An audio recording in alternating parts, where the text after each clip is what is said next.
Isang dump site ang inirereklamo ng mga residente sa isang barangay sa Lawag City, Ilocos Norte dahil sa perwisyong dulot nito.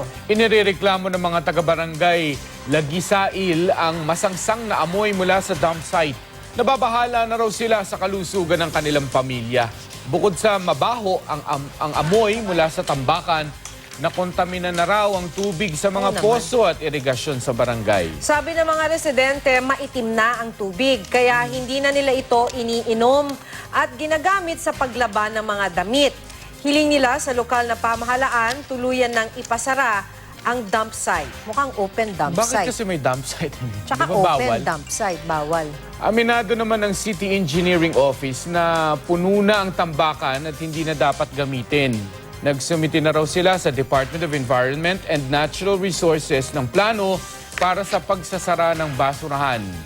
Naghahanap na raw ng ibang lugar para gawing dump site. Isa pang dump site. Wala pang pahayagang DENR kaugnay nito.